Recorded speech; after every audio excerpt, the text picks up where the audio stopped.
I have here with us on camera today the Environmental Minister for Paraguay, Mr.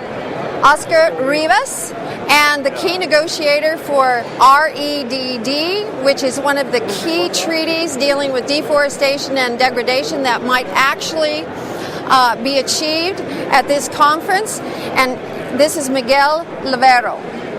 Miguel, please tell me a little bit about what is going on with the negotiations for REDD. Oh, well, it's actually quite complex. We had agreed pretty close to reaching an agreement. We were 2 nights ago, but last night and way into the morning today, developed countries had worked hard into dismantling all the agreements we've reached in almost 2 years of negotiations. So that's in a nutshell. And well, what happened exactly? Exactly, all the issues that we were very keen on, like safeguards for the environment and for indigenous peoples and for our own development, were basically taken out or bracketed by mainly Annex 1 countries, developed countries. What was the rationale for doing that? The rationale is, in my very particular point of view, is that they don't want to incur in the costs that this may cost. You know, REDD is about payments in terms of incentives to people reducing emissions, countries reducing emissions from deforestation and forest degradation. It's my understanding that it's 35 to 40 billion to get that implemented. Is that correct? Well, I think you fell a bit short there. I would say you gotta multiply that by a factor of 10 to cover the real cost of forests and the real benefits that forests provide worldwide, and those are mainly in our nations. Over what period of time?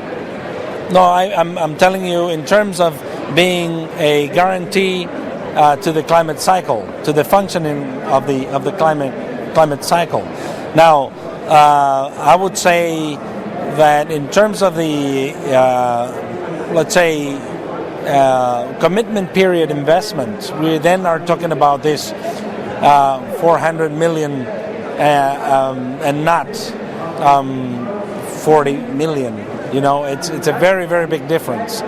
Now, the main problem also there is that developing countries, or actually what the whole planet needs, is a reduction in emissions.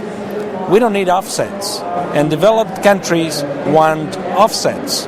They want to get a very cheap option to comply with their legally binding commitments under the Convention and the Kyoto Protocol. Is there any way to recapture this agreement and move forward in the next few days?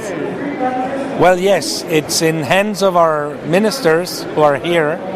We pushed the issue, pushed the envelopes only so far, and now apparently our partners in the negotiations don't want to go forward.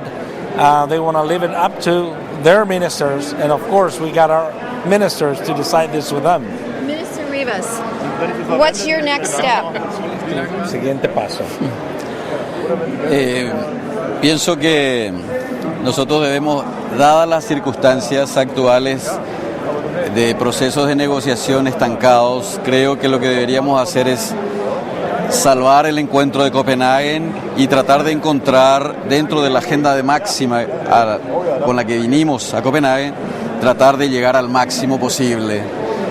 Creo que en este momento debemos ser lo más pragmáticos en cuanto a las decisiones de alto nivel y de verdad saber que no tenemos un plan B, que Copenhague no puede ser un fracaso.